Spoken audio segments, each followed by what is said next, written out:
Hey, folks, Happy New Year. It is the first show of 2025 of the College Countdown with Josh Neighbors here on the Rogue Media Networks. Glad to have you with us at CC Podcast JN on Twitter. I'm at Josh Neighbors _. Like the video, subscribe to the channel. Not too much more time on that stuff, but it helps when you guys do that. We're going for 300 now. We've got targeting talk coming your way. No, not target, not the circle with a dot in the middle of it. No, we got targeting talk coming your way. ASU and Texas, also Ohio State, the juggernaut. Can they maintain? And a whole lot more coming your way here on today's show. So obviously, I'm recording this pre-Sugar Bowl.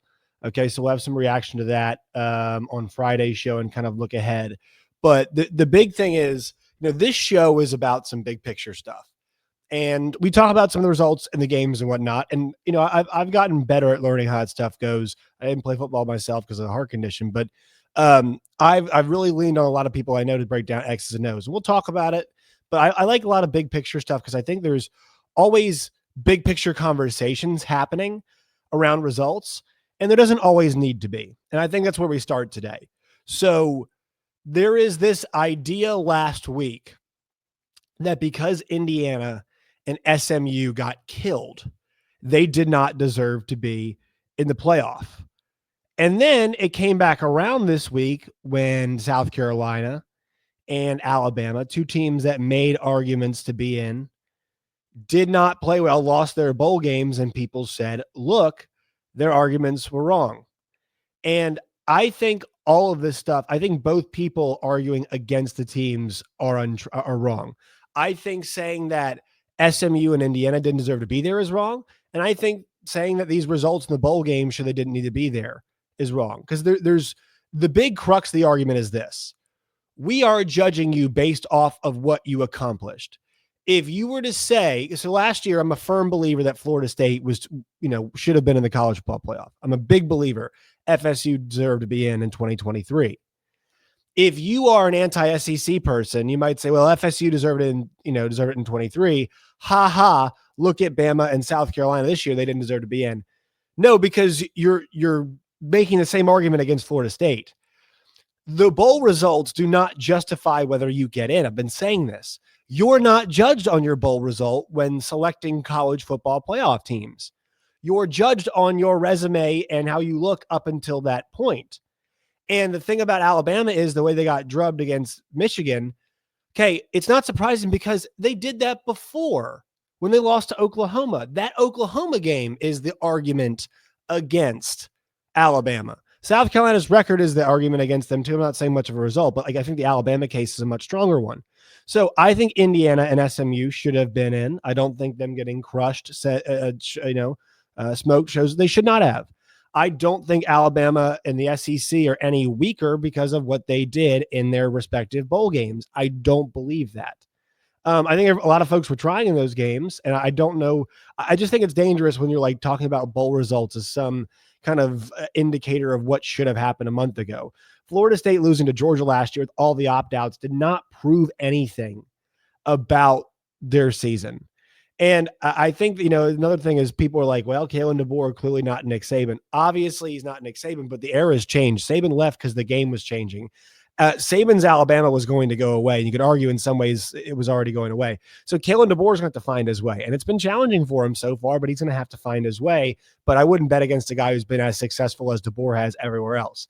So I think it's just be careful about those big declarative statements. It's Boise couldn't hang with Penn State. Well, Boise's game plan was pretty good. And they tackled relatively well. They covered pretty well. I thought Drew Howard played spectacular in that game. He was dropping dots everywhere. The guys weren't catching it. Coverage was pretty good, but luckily for them, tight end play for them has been a huge factor. And I thought Howard and tight end play were fantastic and linked up. And Penn State's defense, even without Abdul Carter, did enough. The turnovers hurt Boise, and the kicking game hurt Boise. And, you have to be better in those areas if you want to win the game. Yesterday, you look at a big swing play, right? In a game like that yesterday, when ASU is punching above their weight class against Texas, a la TCU Michigan back in 2022, TCU had the special team score, right? That was the big flip play in that game. Well, the special team score went Texas's way. And that's another area, where it's tougher. Now, it did level out because Texas did have the special teams mistakes, the missed kicks. So you could see that's where it leveled out, right? The great play kind of, got leveled out. But like ASU, that hurt them a little bit not to have that, to be the ones giving that one up and not doing it. So I think it's just like, Boise State, they played great all year. And I know their resume wasn't fantastic, but they had an amazing player in Ashton Genty. And look, when they played against good teams this year, they performed well. They performed well against Oregon. They performed very well against Penn State, I thought, for the most part. I thought they should have gone for it earlier in the game, but like it wasn't a complete smoking the way SMU got smoked, right? It was not that at all. And I thought Auer played a lot better in this game than he did against SMU. So credit to Penn State for getting by James Franklin Final Four, doing a good job there. We'll see who they draw in the Sugar Bowl. But let's get to that Texas game. What a game. What a freaking game that was. We will talk Kenny Dillingham, ASU, the job they did, Quinn Ewers, everything in here in a second. The big thing I want to talk about is the targeting call. And the reason why I want to talk about it is this, is that the targeting call in this game shows why the rule has to be changed. I'll start off by saying I don't love the targeting rule. But what I'll ask you on the play in question in the middle of the game, or late in the game, are this. This is what I'm saying.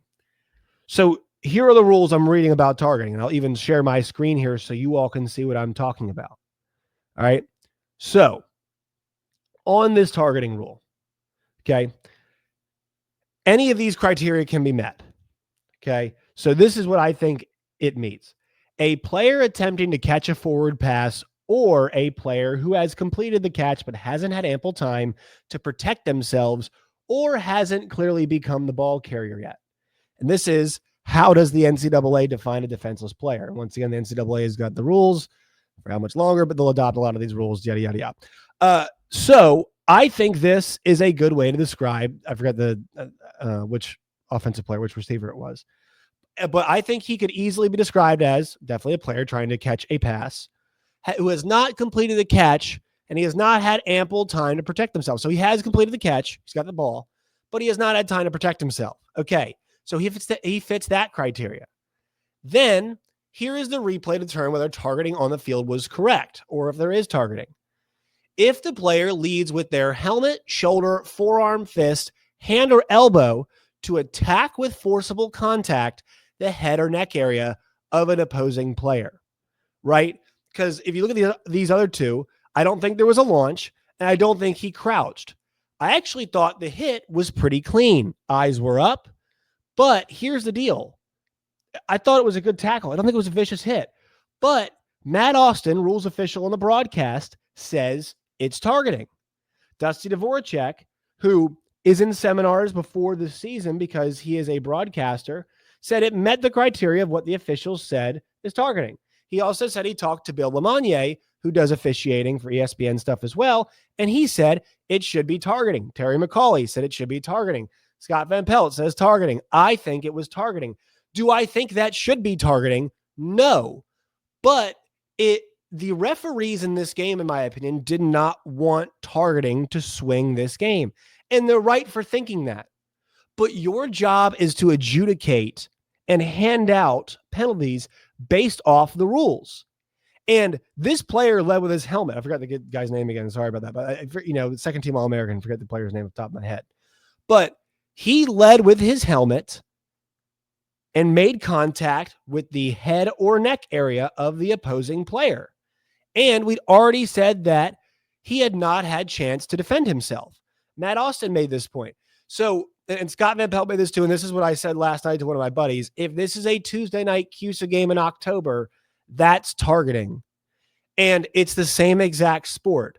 So on a Tuesday night in Conference USA, if that is targeting, then in the championship, or the championship rounds, I should say, in the Peach Bowl in Georgia, in Atlanta, Georgia, between ASU and Texas, that should be targeting to me. And once again, I believe that is generally speaking a clean hit. I am a football is violent guy. I don't think I would let my kid play football.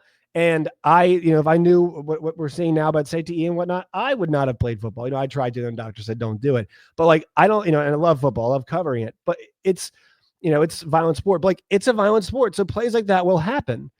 The goal of targeting is to disincentivize players from tackling improperly. It's to say, hey, look, like, tackle safer. Keep your head up. Do not launch yourself. Give players time. It's like a 3-point shot, right? You cannot be underneath a player shooting a 3-point shot because they need to land. Why? Because coming down on somebody else's body part is not safe. And so the whole point of this rule is to disincentivize bad tackles. I don't think this was a bad tackle. So my point here is the rule needs to be revisited. But the thing is, that was targeting. Letter of the law, we're reading the letter of the law right here. This is an article from the beginning of the season. What does the NCAA define as defenseless? A player who has completed the catch but has not had ample time to protect themselves.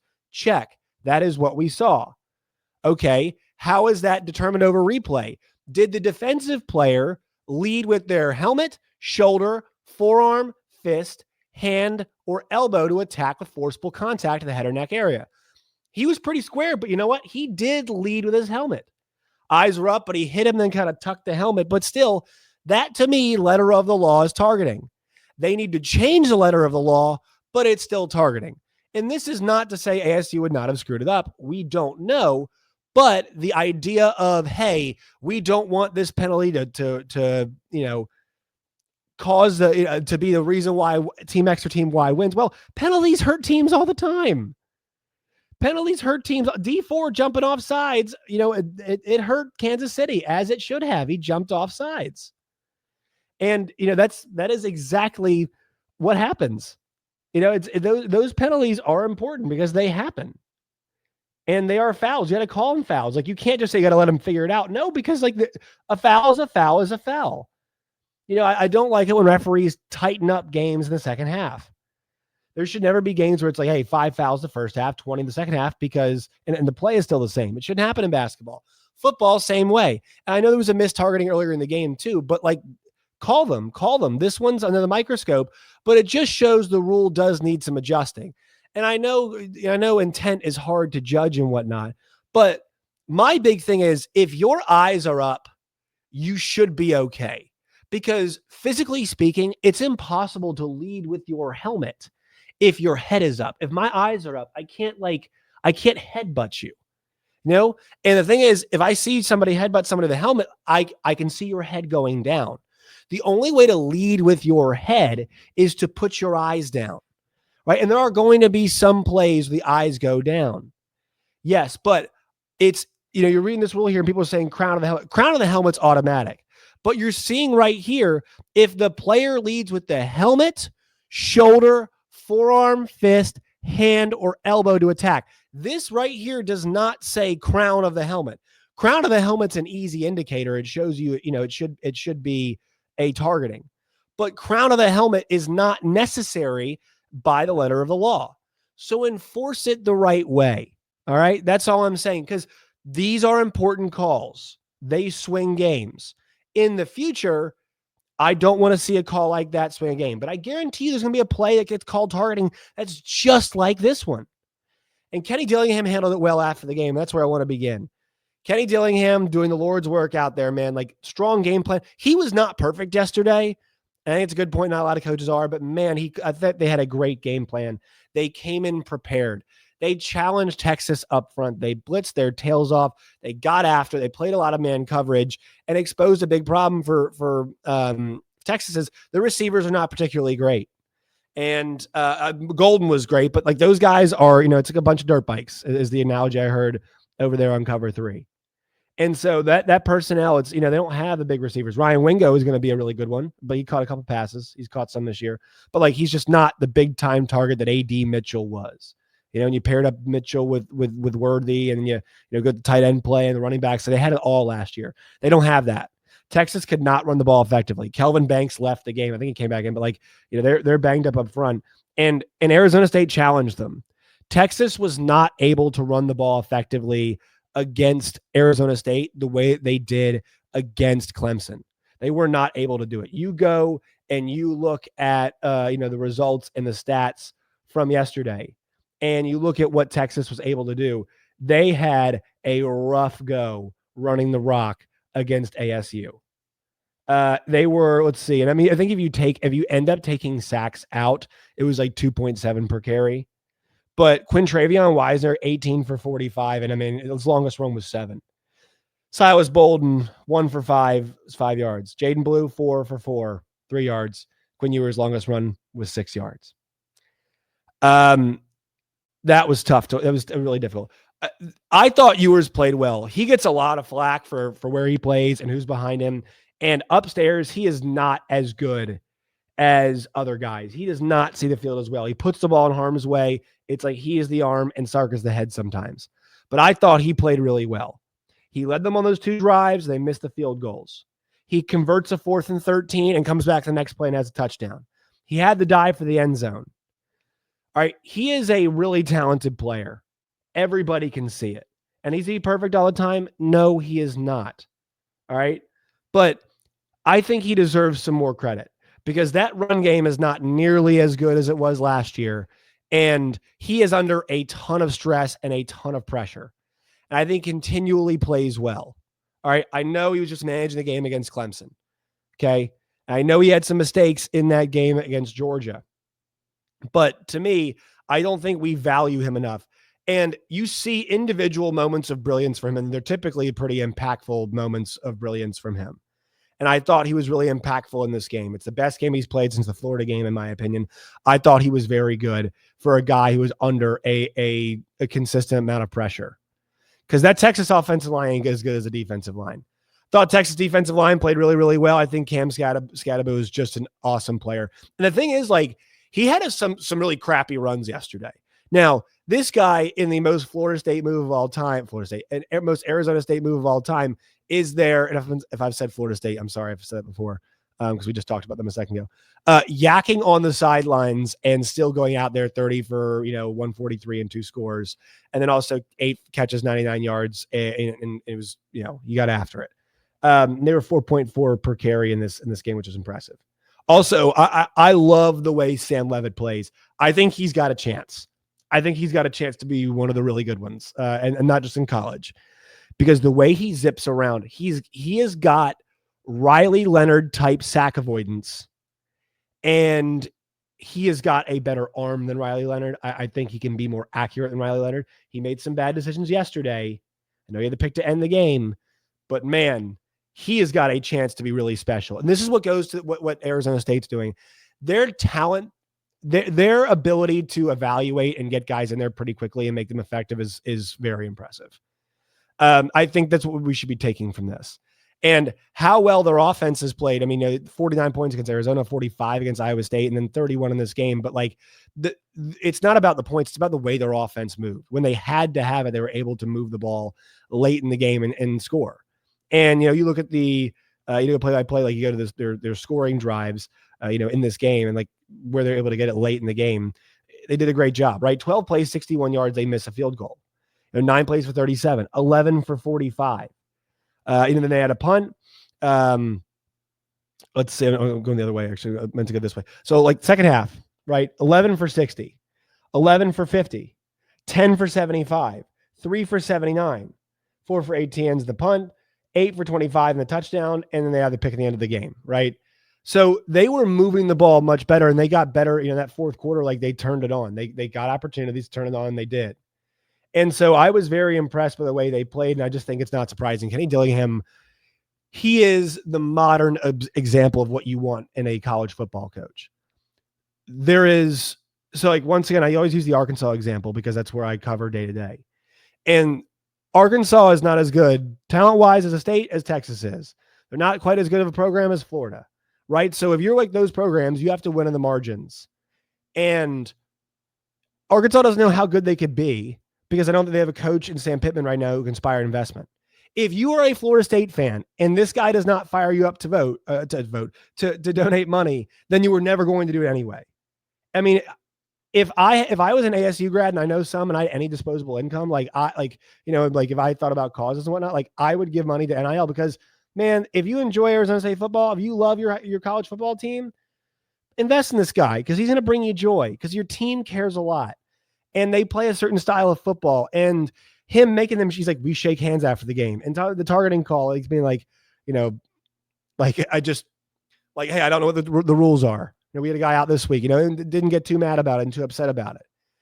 And his demeanor, letting guys, he understands the sport. He understands how to act in public. And the players talked about it being a life-changing experience playing for him. And I know ASU folks, because in media, there's a lot of them. They could not be happier. They were bummed. The fact and I think they should be bummed that they didn't win the game because they were in that game.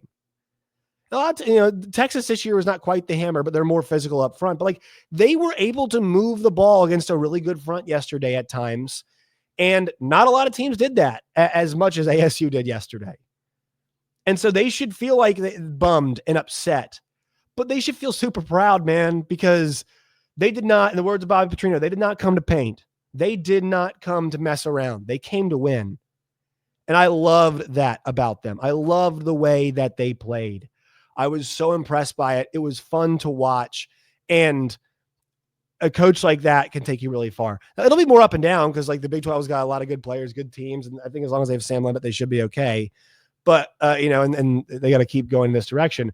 But like that was really fun. And coaches like that can elevate other programs. For Texas and Sark and company, strong win, right? I mean, it's just they're not the hammer down for, just run you over type team. But here's the deal. I don't believe Ohio State's going to blow them out because the thing is, it's hard for teams to play as well as Ohio State has in back-to-back games. I don't think it's going to happen again. And I think Texas can get after you because of just how athletic they are on the offensive line. And the thing is, Levitt's a bit faster than Will Howard is. So his ability to escape pressure, he's got that ability more. Will Howard can escape pressure as well, but he's a bit bigger. And so I think Texas has got a definite chance to beat Ohio State because it's hard to play at that level and be that much of a buzzsaw. It's hard to 2016. The reason why people say the Bulls, 72-win Bulls, best team of all time is how good they were. The 72-win Warriors, I know they didn't win at all. Like, I think it was, what was it? The 2017 Warriors that went in the playoffs and went 16-1. The reason why people talk about them being one of the greatest teams of all time is at the highest level, they just kept performing they just kept churning out those results. And like you see it with the Patriots, the undefeated Patriots, right? The Giants got them.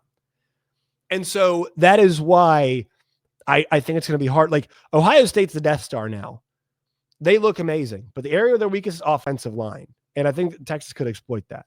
But then to Ohio State, man, this is why it's great. Like the new playoff format. Was that game super competitive? No, but the fact that you can see Ryan Day and company make the mistakes they did all, this year and respond with the way they did against Tennessee and respond again the way they did against Oregon, a team that beat them previous this year. It's awesome. And look, like, yeah, man, it sucks to have a blowout, but I enjoyed watching Jeremiah Smith play football. Not sure about you guys. He was tremendous. I loved it. I enjoyed it. It was awesome.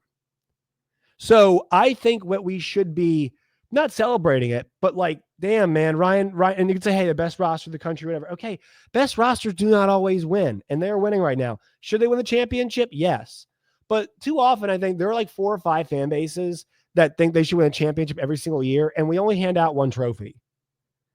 And so is it time for Ryan Day? Yes, it is. But the idea that like if he doesn't win it all, he shouldn't be the coach is ridiculous. Because there's no guarantee. This is not Mark Richt. Like he's got him right there knocking on the door. And there's nobody that you can think off the top of your head that would push them over the top immediately. I just don't think there is.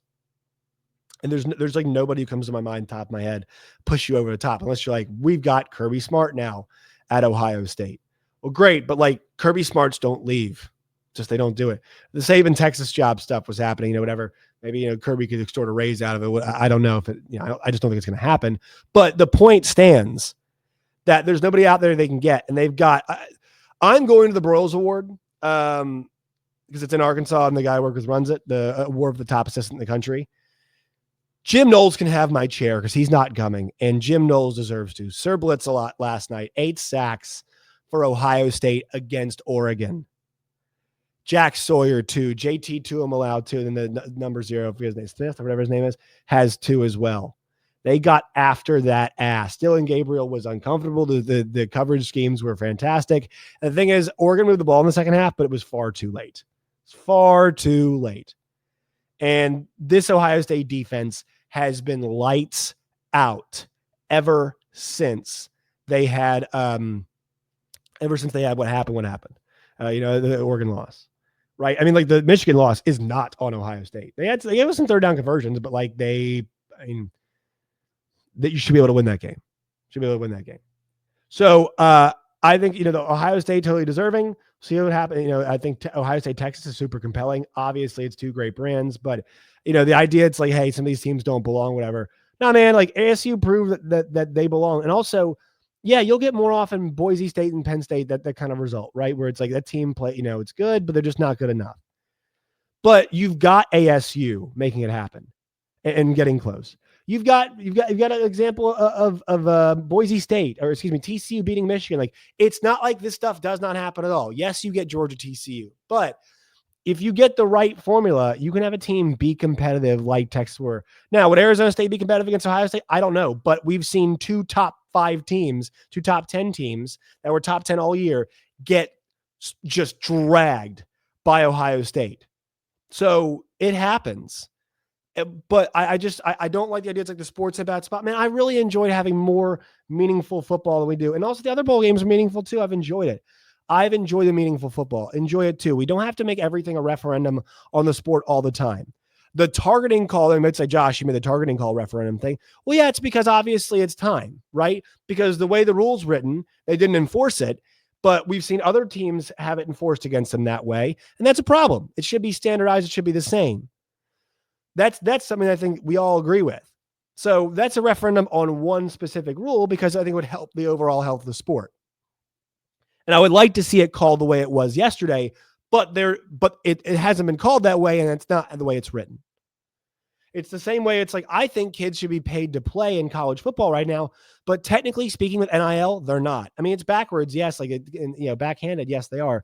But technically they are not. You can't exchange money for performance. It's not how you can do it. It's not how it works. So I think that's how I feel about, things like this. Like, it's not, once again, not a massive referendum on the sport and whatnot, but that's how I'm feeling about the way it should be done. Let me know your thoughts. Do you guys think AFC, that targeting call? We know what you guys think. Follow us on Twitter at @JoshNeighbors_. You guys can find me there at CC Podcast JN. Find the show where you get your podcasts. Like the video, sub the channel, leave your comments. All right, folks, talk to you mañana.